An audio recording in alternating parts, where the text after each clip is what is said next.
चलिए आइए तो बात करते हैं इस प्रश्न के बारे में। यह प्रश्न हमारे सामने लिखा हुआ है कि अनंत तनुता पर NH4OH की मोलर चालकता फाइंड आउट करनी है। मतलब म्यू इनफाइनाइट NH4OH हमें फाइंड आउट करना है।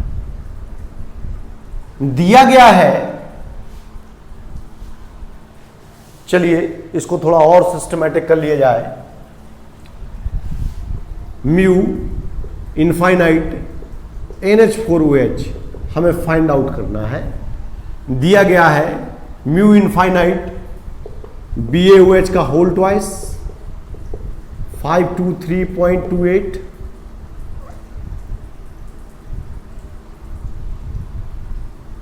Mu infinite BaCl2 is equal to 280.0, mu infinite NH4Cl 129.8, siemens centimetre square mole inverse, siemens centimetre square mole inverse, siemens centimetre square mole inverse. ये बेटे इनके मात्रक है जो कि हमने नोट करे होंगे। अब ये कोलराउस का नियम कहता है कि NH4OH के विलयन की तुल्यांकी चालकता या मोलर चालकता उसके धनायन और ऋणायन के द्वारा उत्पन्न की गई चालकता के योग के बराबर। चलिए अब हम निकालना शुरू करते हैं, इसको सॉल्व करना। Mu infinite NH4OH is equal to mu infinite NH4 plus mu infinite hydroxide ion. बेटे NH4 प्लस आयन कहां अवेलेबल है? इस सॉल्ट के साथ NH4 प्लस है, तो हम NH4 प्लस को प्राप्त करने के लिए इसका प्रयोग कर लेंगे NH4Cl का, और हाइड्रोक्साइड आयन के लिए हम लोग बेरियम हाइड्रोक्साइड का प्रयोग करेंगे। लेकिन एक बात ध्यान रखेंगे कि बेरियम हाइड्रोक्साइड में 2 हाइड्रोक्साइड आयन है, हमें एक की आवश्यकता है, तो बेरियम हाइड्रोक्साइड आयन की जो मोलर चालकता है उसको हाफ करके लिखा जाएगा। कैसे, आइए देखते हैं।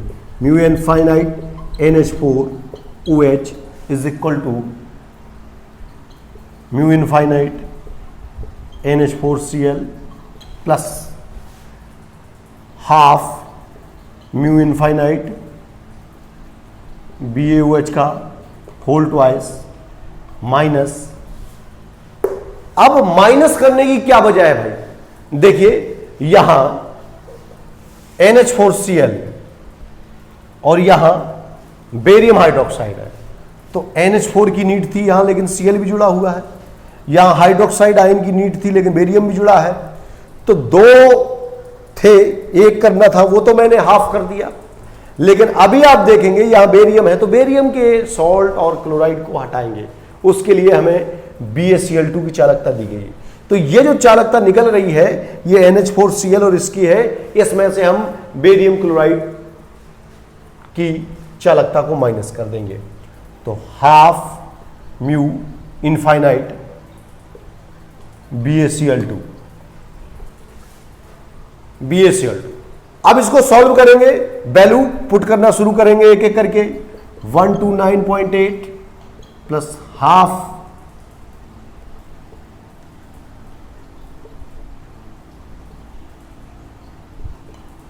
हाफ बेरियम हाइड्रोक्साइड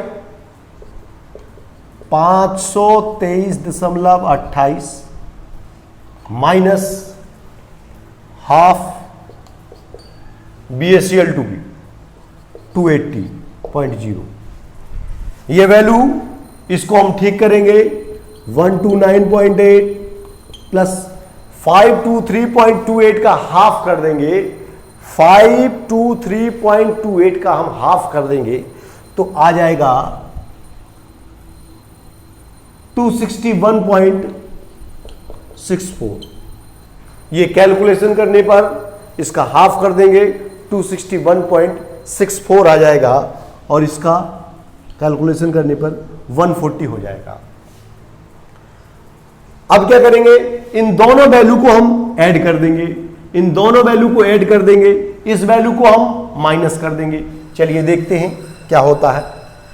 129.8, 129.8 और इसमें प्लस करना है 261.64, तो 4, 14, 1, 11, 9, 391.44 हो जाएगा। ठीक है, तो हम यहां लिख सकते हैं mu infinite NH4OH is equal to 391.44 minus 140। इसी में से 140 माइनस कर देंगे, तो बेटे ये 4, 4, 1, 5, 2। Mu infinite NH4OH is equal to 251.44 siemens centimetre square mole inverse. ये आंसर आ जाएगा बेटे। और इसको हम लोग समझ लें एक बार फिर। हमें दिया गया है अनंत तंता पर NH4OH की मोलर चालकता फाइंड आउट करनी है। ये मोलर चालकता NH4OH की हमें फाइंड आउट करनी है। बेरियम हाइड्रोक्साइड की मोलर चालकता दी गई है, रख दिया। बेरियम क्लोराइड की मोलर चालकता दी गई है, रख दिया। NH4Cl की मोलर चालकता दी है, रख दिया। हमें NH4OH विलयन की चालकता को फाइंड आउट करना है, जिसमें NH4 प्लस आयन होगा और हाइड्रोक्साइड आयन होगा।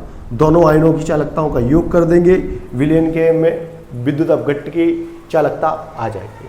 अब NH4 प्लस के लिए हमें यह दिया गया है, हाइड्रोक्साइड आयनों के लिए हमें यह दिया गया है, लेकिन इसमें दो होते हैं तो जाहिर सी बात है इसकी चालकता को हाफ करके लिखेंगे। जैसे ही इनको ऐड करेंगे तो यहां कुछ एबनॉर्मलिटीज आ रही हैं। आप देख रहे हैं NH4 प्लस की नीड थी लेकिन Cl भी जुड़ा है, यहां OH माइनस की नीड थी लेकिन बेरियम भी जुड़ा है। तो हम सीधे तरीके से इसके साथ इसको ऐड कर देंगे। ऐड करने के बाद हम BaCl2 की जो चालकता है उसको दोनों की कुल चालकता में से घटा देंगे, तो बेरियम डबल प्लस हट जाएगा और Cl माइनस के द्वारा उत्पन्न की गई चालकता भी हट जाएगी और NH4OH की मोलर चालकता आ जाएगी। आप देख रहे हैं 251.44 siemens centimetre square mole inverse, ये NH4OH विलयन की मोलर चालकता। चलिए आइए अब हम अगले प्रश्न की बात करते हैं। चलिए आइए अभी हम इलेक्ट्रोकेमिस्ट्री से एक दूसरी प्रॉब्लम लेकर सॉल्व करने का प्रयास करेंगे। एक अगला प्रश्न हमारे सामने है कि अनंत तंता पर VaCl2 के जलीय विलयन में बेरियम डबल प्लस और Cl माइनस आयनों की मोलर चालकताएं क्रमशः 127.32 तथा 76.34 हैं, Simon centimetre square mole inverse है। तो विलयन में BaCl2 की मोलर चालकताएं ज्ञात करना है। विलयन में BaCl2 की मोलर चालकता। तो चलिए देखते हैं हमें क्या फाइंड आउट करना है। Mu infinite BaCl2 find out करना है। दिया गया है mu infinite barium double plus की चालकता, mu infinite Cl minus ion की चालकता। बेरियम डबल प्लस आयन की चालकता ये दी गई है 127.32, 127.32 Simons centimetre square mole inverse. और क्लोराइड माइनस आयन की चालकता दी गई है 76.34 Simons centimetre square mole inverse. ठीक है, ये चालकता दी गई है और हमें कोलराउस नियम की सहायता से इसको हल करना है और BaCl2 की मोलर चालकता फाइंड आउट करनी है। अब ध्यान रखें कोलराउस नियम क्या कहता है, किसी विद्युत अपघट्ट की चालकता उसके अवयवी आयनों की चालकताओं के योग के बराबर होती है अनंत तन्यता पर। अनंत तन्यता पर बेरियम प्लस की चालकता इतनी है, Cl माइनस की चालकता इतनी है। प्रश्न को सॉल्व करने के लिए म्यू इनफाइनाइट BaCl2 इक्वल हो जाएगा mu infinite Ba double plus plus mu infinite Cl minus, और ये जो म्यू इनफाइनाइट Cl माइनस है उसको 2 से मल्टीप्लाई करके रखें। अब आप समझेंगे ये क्यों, तो इसके लिए समझ लीजिए बेरियम प्लस 1 मोल बनता है, क्लोराइड माइनस 2 मोल बनते हैं। ठीक है, तो इसकी जो क्लोराइड आयन की जो मोलर चालकता होगी उसमें हम लोग 2 से मल्टीप्लाई कर देंगे। ठीक है, बेरियम डबल प्लस की चालकता कितनी है 127.32, 127.32 प्लस 2 इंटू 76.34। बेटे 2 का इसमें मल्टीप्लाई करेंगे और ऐड कर देंगे 127.32 प्लस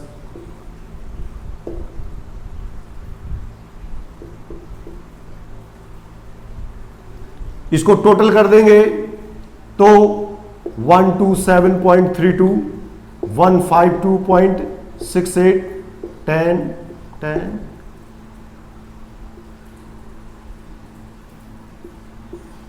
ये वैल्यू आ जाएगी 280 साइमन्स सेंटीमीटर स्क्वायर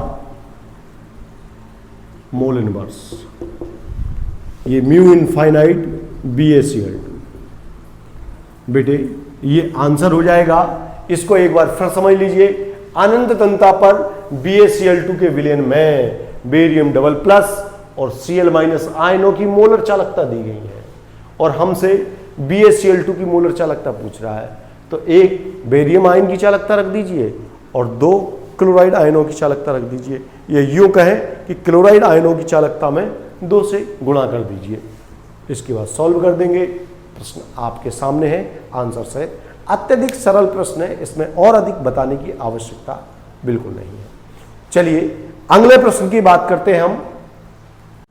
चलिए आइए, आज हम लोग कोलराउस नियम से एक और प्रॉब्लम को डिस्कस करते हैं। जैसा कि हम लोग कोलराउस नियम के बारे में जानते हैं, किसी विद्युत अपघट्ट के विलयन की चालकता उसके अवयवी आयनों के द्वारा उत्पन्न की गई चालकताओं के योग के बराबर होती है। यह कोलराउस नियम कहता है। मतलब विद्युत अपघट्ट में एक धन आयन एक ऋण आयन दोनों के द्वारा उत्पन्न की गई चालकताएं उस विद्युत अपघट्ट की कुल चालकता के बराबर होगी। यह कोलराउस नियम कहता है। इसीलिए इसे कोलराउस का आयनों के स्वतंत्र अभिगमन संबंधी नियम कहलाता है। इस पर अंकित प्रश्न है, उन्हीं में से एक है।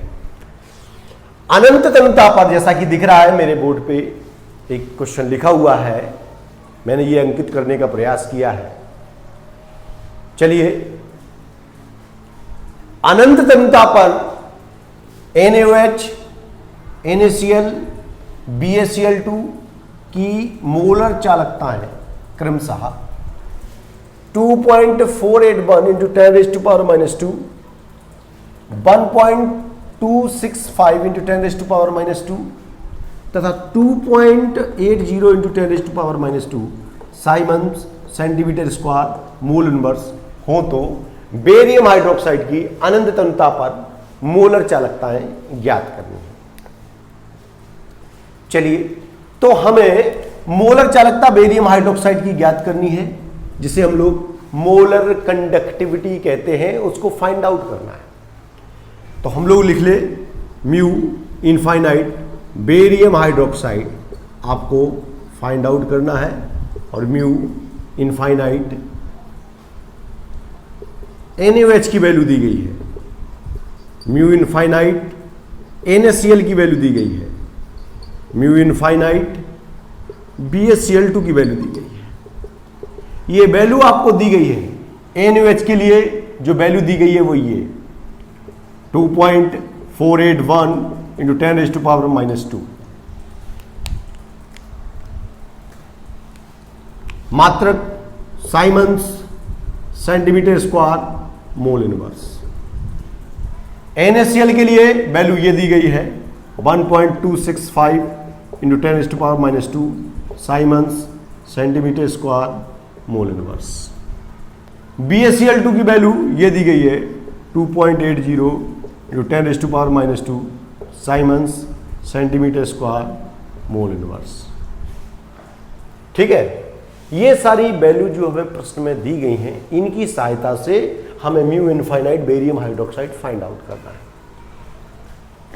कोलराउस नियम कहता है अनंत तनुता पर किसी विद्युत अपघट्ट के विलयन की तुल्यांक की चालकता या मोलर चालकता उसके अवयवी आयनों के द्वारा उत्पन्न की गई चालकताओं के योग के बराबर। म्यू इनफाइनाइट OH माइनस, यहां OH माइनस की जो मोलर चालकता होगी उसमें 2 का गुणा किया जाएगा। 2 का गुणा करने के पीछे कारण क्या है उसको जान ले, क्योंकि बेरियम के साथ 2 हाइड्रोक्सिल आयन जुड़े हुए हैं, बल्कि हाइड्रोक्साइड आयन जुड़े हुए हैं। तो ये जो हाइड्रोक्साइड आयन जुड़े हुए हैं, इसलिए जो मोलर चालकता होगी, क्योंकि 1 मोल बेरियम हाइड्रोक्साइड के डिसोसिएशन से 2 mole of hydroxide ion generate होंगे। चलिए, तो अब हमको यहां बेरियम आयन की चालकता चाहिए, हाइड्रोक्साइड आयनों की चालकता चाहिए, और ये बेरियम आयन के लिए हम लोग इसका इस्तेमाल करेंगे, और हाइड्रोक्साइड आयनों के लिए हम लोग NaOH की चालकता इस्तेमाल करेंगे। कैसे करेंगे ये जान लेते हैं कि NaOH में हाइड्रोक्सिल या हाइड्रोक्साइड आयन है। इधर इसमें बेरियम क्लोराइड में बेरियम डबल प्लस आयन उपस्थित है, इन दोनों से ले लेंगे। लेकिन यहां एक साथ में प्रॉब्लम यह भी है कि यहां हाइड्रोक्साइड के साथ साथ Na है, यहां बेरियम डबल प्लस के साथ साथ Cl है। बाद में इसका समाधान करेंगे। तो ये फॉर्मूला थोड़ा चेंज होकर के BaOH का whole twice is equal to barium double plus के लिए इसका इस्तेमाल करेंगे, plus 2 mu infinite NaOH plus. अब बेटा ये बेरियम आयन के लिए हमने इसका इस्तेमाल कर लिया, हालांकि इसमें क्लोराइड आयन की चालकता कंडक्टिविटी भी जुड़ी हुई है, क्योंकि यहां बेरियम आयन की कंडक्टिविटी है और 2 जो क्लोराइड आयन होंगे उनके द्वारा उत्पन्न की गई चालकता भी इसमें शामिल होगी। लेकिन फिर भी मैंने ले लिया, यहां Na प्लस के आयन द्वारा Na प्लस आयन द्वारा उत्पन्न की गई चालकता है और साथ में हाइड्रोक्साइड आयन के द्वारा उत्पन्न की गई चालकता भी है। तो बेटे अब यहां हमें 2 हाइड्रोक्साइड आयन चाहिए, तो NaOH की जो कंडक्टिविटी है उसमें 2 से गुणा करके रखा है। माइनस करना है, माइनस किसको करना है? 2 म्यू इनफाइनाइट NaCl की चालकता। NaCl की चालकता क्यों माइनस कर रहे हैं? क्योंकि यहां बेरियम की आवश्यकता थी, क्लोराइड आयन ऐसे ही आ गया। यहां हाइड्रोक्साइड आयन की आवश्यकता थी, लेकिन सोडियम ऐसे ही आ गया। तो ये सोडियम यहां से रिप्लेस करना है, क्लोराइड आयन यहां से रिप्लेस करना है, और इनके द्वारा जो चालकता उत्पन्न होगी वो चालकता हम यहां से रिड्यूस कर दी। सीधा सा फंडा है कि यहां बेरियम चाहिए लेकिन क्लोराइड है, बना रहने दो, कोई दिक्कत नहीं। यहां हाइड्रोक्साइड चाहिए लेकिन सोडियम है, बना रहने दो, जोड़ दिया। और जोड़ने के बाद यहां Na प्लस एक्स्ट्रा पड़ रहा है और यहां Cl माइनस एक्स्ट्रा पड़ रहा है, इसको लेकर के माइनस कर दिया। यहां 2 का गुणा है, सोडियम आयन 2 हो गए, यहां क्लोराइड आयन 2 हो जाए, -2 हो गया। ये फाइनल फॉर्मूला आ गया। अब बेटे इसके आधार पे हम लोग सॉल्व कर देंगे। Mu infinite barium hydroxide is equal to mu, barium chloride की वैल्यू रखें। बेरियम क्लोराइड की वैल्यू कितनी है? 2.8 इंटू 10⁻⁻² प्लस 2। NaOH के लिए 2.481 इंटू 10⁻⁻², 2 इंटू 1.265 इंटू 10⁻⁻²। ये जो वैल्यू हमने लिखी है, ये वैल्यू प्रश्न में दी गई है। बेरियम क्लोराइड की चालकता 2.8 है, हमने रखा, पूरी वैल्यू रख दी। इसके बाद NaOH की चालकता का इस्तेमाल किया है, वो NaOH की चालकता 2.481 इंटू 10⁻⁻² इस्तेमाल कर ली। अब बारी आती है NaCl की चालकता, वो भी रख दी। इनमें 2 का गुणा किया गया है और क्यों किया गया है ये बात मैं आपको बता चुका हूं। अब देखते हैं, इसको सॉल्व करते हैं, तो ये हो जाएगा mu infinite barium hydroxide is equal to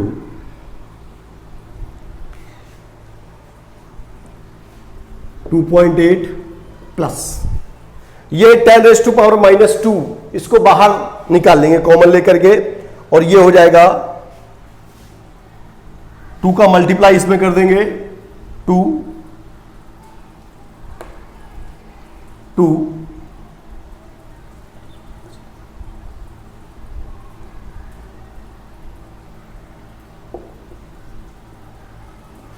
4.962 आ जाएगा। 2 का मल्टीप्लाई यहां किया गया है 2 6, ठीक है। इसके बाद 2 का मल्टीप्लाई इसमें करना है, इसको माइनस करना है 2 5 जा 10 1 2 6 12 1 30 1 2 1 5।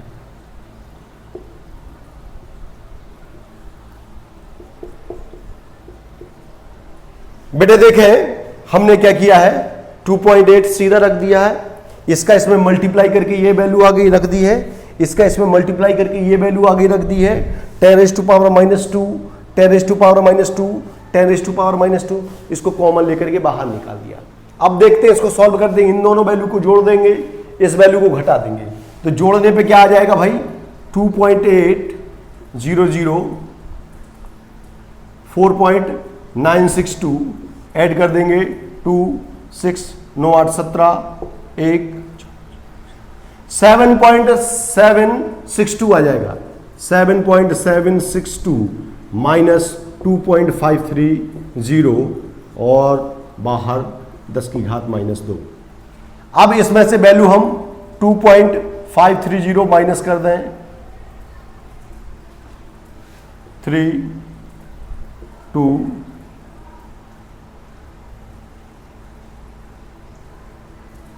5, ये वैल्यू बच करके आ जाएगी 5.232 इंटू 10⁻⁻², ये म्यू इनफाइनाइट बेरियम हाइड्रोक्साइड का, और ये मात्रक है siemens centimetre square mole inverse. ये बेटे आंसर है। एक बार जरा हम इसको समझ लें, हो सकता है कोई बात समझने में रह गई हो या समझाने में रह गई। आनंद घनता पर बात हो रही है, NaOH की चालकता ये दी गई है, NaCl की मोलर चालकता ये दी गई है, बेरियम क्लोराइड की मोलर चालकता ये दी गई है, और मात्रक दिया गया Simon centimetre square mole inverse. Barium hydroxide की अनंत तन्यता पर मोलर चालकता ज्ञात करते हैं, कोलराउस नियम का प्रयोग करते। अनंत तन्यता पर कोलराउस नियम क्या कहता है बेटे? Mu infinite barium hydroxide find out करना है। NaOH के लिए ये वैल्यू NaOH की रख दी, NaCl की वैल्यू ये दी गई है, NaCl की वैल्यू निकाल ली, बेरियम क्लोराइड की वैल्यू ये दी गई है, बेरियम क्लोराइड की वैल्यू निकाल ली। अब देखो कोलराउस नियम के आधार पे हमने निकालेंगे कि बेरियम हाइड्रोक्साइड है, बेरियम आयन है और हाइड्रोक्साइड आयन है, तो बेरियम डबल प्लस प्लस, ये जो प्लस है थोड़ा सा छोटा बना देते हैं, ठीक है, और साथ में हाइड्रोक्साइड आयन। तो ये मोलर चालकता बेरियम हाइड्रोक्साइड की डिपेंड करती है बेरियम आयन की चालकता और हाइड्रोक्साइड आयनों की चालकता का दुगुना का ऐड करके, ठीक है। अब बेरियम डबल प्लस के लिए हम लोग क्या इनमें से चुनाव करेंगे? इसको सिलेक्ट करेंगे, बेरियम डबल प्लस मिल जाएगा। इसके बाद OH माइनस के लिए किसका सिलेक्ट चुनाव करेंगे? इसका चुनाव करेंगे, लिख देंगे। किसमें 2 का गुणा करना और क्यों करना? इसमें तो नहीं करना होगा, नहीं करना। NaOH में करना, क्यों करना? क्योंकि हाइड्रोक्साइड आयन 2 है, इसलिए NaOH की जो चालकता है उसमें 2 से मल्टीप्लाई करेंगे। अब माइनस किसको करना है? इसको करना है। क्यों करना है? क्योंकि यहां पर क्लोराइड एक्स्ट्रा है और यहां पर Na एक्स्ट्रा है, तो NaCl माइनस करेंगे। चूंकि यहां Na 2 हो रहे हैं इसलिए NaCl की वैल्यू में 2 से मल्टीप्लाई करेंगे। चलिए इसके बाद इसको सॉल्व करेंगे। सॉल्व करने पर देखो ये सारी वैल्यू पुट कर दी, म्यू इनफाइनाइट BaCl2, ये NaOH की वैल्यू, ये NaCl की वैल्यू। इसके बाद इसको सॉल्व कर दिया। सॉल्व करने में 10⁻⁻² को बाहर निकाल लिया और इसको सॉल्व कर दिया। 5.232 ये आंसर आया है, 5.232 into 10⁻⁻2 siemens centimetre square mole inverse. उम्मीद है आप लोगों को समझ में आया होगा। चलिए अगले प्रश्न की बात करते हैं। चलिए अगले प्रश्न पे बात करते हैं। एक प्रश्न हमारे पीछे लिखा हुआ है 290 केल्विन पर 0.1 एम AgNO3 यानी सिल्वर नाइट्रेट विलयन की विशिष्ट चालकता, ये इस सांद्रता पर AgNO3 विलयन की जो विशिष्ट चालकता है वो दी गई है। विशिष्ट चालकता दी गई है, ये जिसे हम लोग कापा कहते हैं, कापा साइमन सेंटीमीटर इनवर्स। यदि इसी ताप पर Ag प्लस तथा NO3 माइनस आयनों की चालकताएं क्रमशः इतने और इतने हैं, centimetre Simon centimetre square equivalent inverse, तो सिल्वर नाइट्रेट की 0.1 एम विलयन की वियोजन की मात्रा ज्ञात करना है। तो देखिए इस प्रश्न में क्या क्या चीजें गिवन है। एक तो सांद्रता यानी मोलरता दी गई 0.1 एम, ये मोलरता दी गई है। दूसरी बात जो दी गई है, कापा की वैल्यू दी गई है 9.47 इंटू 10⁻³ साइमंस सेंटीमीटर इनवर्स। ये विशिष्ट चालकता यानी कापा की वैल्यू दी गई है। अनंत तन्यता पर Ag प्लस आयन की चालकता दी गई है और अनंत तन्यता पर NO3 माइनस आयन की चालकता दी गई है। Ag प्लस आयन की चालकता 54.7 और इसकी NO3 माइनस आयन की चालकता 50.8 siemens centimetre square equivalent inverse, siemens centimetre square equivalent inverse है। बेटे ये वैल्यू दी गई है। अनंत तन्यता पर ये Ag प्लस और NO3 माइनस आयनों की चालकता दी गई है। इससे हम लोग अनंत तन्यता पर सिल्वर नाइट्रेट की चालकता ज्ञात कर लेंगे, तुल्यांकी चालकता। और किसी विशेष सांद्रता पर ये कापा का मान दिया गया है, तो इससे कापा की सहायता से हम उस विलयन की तुल्यांकी चालकता पता कर लेंगे किसी सांद्रता विशेष पर। चलिए आइए देखते हैं, इसको आगे हल करने का प्रयास करते हैं। हम लोग जानते हैं कि लैम्डा भी is equal to kappa into 1000/C। C का है या सीधे मोलरता M कह सकते हैं। लैम्डा भी कापा की वैल्यू 9.47 इंटू 10⁻³ इंटू 1000, M की वैल्यू 0.1 है। इसको बेटे हम लोग सॉल्व कर देंगे तो लैम्डा V की वैल्यू आ जाएगी, ये कैंसिल हो जाएगा 94.7। मात्रक आ जाएगा इसका siemens centimetre square equivalent inverse. ये किसी भी तनुता पर हमने लिखा हुआ है V, और यहां V की जगह पे हम लोग C भी लिख सकते हैं। 0.1 सांद्रता है, उस पर तुल्यांकी चालकता का मान 94.7 ये लैम्डा V का मान हो गया। अब हम लोग फाइंड आउट करेंगे लैम्डा इनफाइनाइट। लैम्डा इनफाइनाइट बराबर होता है AgNO3 निकालने के लिए lambda infinite Ag plus lambda infinite NO3 minus. Lambda infinite AgNO3 बराबर, ये अनंत तन्यता पर Ag प्लस आयन की चालकता ये है 54.7, NO3 माइनस आयन की चालकता ये दी गई है 50.8। दोनों का टोटल कर देंगे कैटायन के ऊपर भी एक प्लस है, एनायन के ऊपर भी एक माइनस है, तो इसलिए यहां एन की वैल्यू रखने की कोई आवश्यकता नहीं। यदि Ag के ऊपर 2 प्लस होते तो 1/2 हो जाता, 3 प्लस होते तो 1/3 हो जाता, लेकिन चूंकि ऐसा नहीं है इसलिए हमने नहीं किया। कोलराउस नियम में हमने बाकायदा फॉर्मूला बताया है, धनायन के लिए में 1/n+ का मल्टीप्लाई किया है और ऋणायन की चालकता में 1/n- का मल्टीप्लाई किया। इसको ऐड टोटल करेंगे 54.7 और 50.8, 15, 1, 5, 105.5 mu infinite AgNO3 is equal to 105.5 siemens centimetre square equivalent inverse. बेटे हमारे पास लैम्डा के 2 मान आ गए हैं, ये एक मान हो गया लैम्डा का और ये लैम्डा का दूसरा मान है।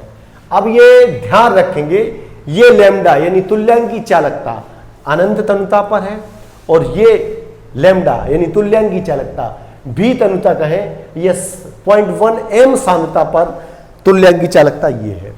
अब वियोजन की मात्रा को फाइंड आउट करने के लिए वियोजन की मात्रा को डिग्री ऑफ डिसोसिएशन कहते हैं।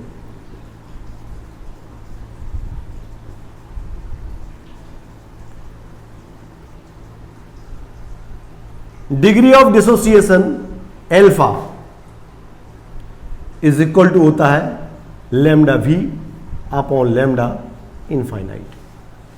ये डिग्री ऑफ डिसोसिएशन यानी वियोजन की मात्रा एल्फा इज इक्वल टू होता lambda V upon lambda infinite. मतलब किसी तनुता पर तुल्यांकी चालकता क्या है और अनंत तनुता पर तुल्यांकी चालकता, दोनों का अनुपात वियोजन की मात्रा के रूप में अध्ययन किया जाता है। चलिए तो एल्फा बराबर हो जाएगा, एल्फा बराबर लैम्डा V की वैल्यू है 94.7 और लैम्डा इनफाइनाइट की वैल्यू है 105.5। बेटे इसको हम लोग सॉल्व करते हैं, तो उसको सॉल्व करने के बाद तो बेटे इसको कैलकुलेट करने के बाद वैल्यू निकल के आती है 0.8976। ये एल्फा की मात्रा है और इसको अगर हम परसेंटेज में व्यक्त करें तो हो जाएगा 89.76%। ये प्रतिशत में हो गया। तो वियोजन की मात्रा इस प्रकार से हम लोग फाइंड आउट कर सकते हैं। ध्यान रखेंगे वियोजन की मात्रा बराबर होता है किसी तनुता पर तुल्यांकी चालकता क्या है और अनंत तनुता पर तुल्यांकी चालकता क्या है। दोनों के अनुपात को हम लोग डिग्री ऑफ डिसोसिएशन के नाम से जानते हैं। तो degree of dissociation alpha is equal to हो जाएगा lambda V upon lambda infinite. Lambda infinite को हम लोग ऐसे फाइंड आउट किया है, धनायन और ऋणायन की चालकताएं दी गई थी, उनके योग से अनंत तनुता पर AgNO3 की तुल्यांकी चालकता ज्ञात की गई है और इधर विशिष्ट चालकता और सांद्रता दी गई है। तो विशिष्ट चालकता और सांद्रता यानी मोलरता के इस्तेमाल से हमने किसी सांद्रता विशेष पर लैम्डा यानी तुल्यांकी चालकता यानी इक्विवेलेंट कंडक्टेंस यानी कंडक्टिविटी पता की और दोनों के अनुपात के आधार पर हम लोगों ने एल्फा का मान निकाला, एल्फा को प्रतिशत में व्यक्त कर दिया 89.76%। ये वियोजन की मात्रा हो जाएगी। चलिए मिलते हैं अगले प्रश्न में।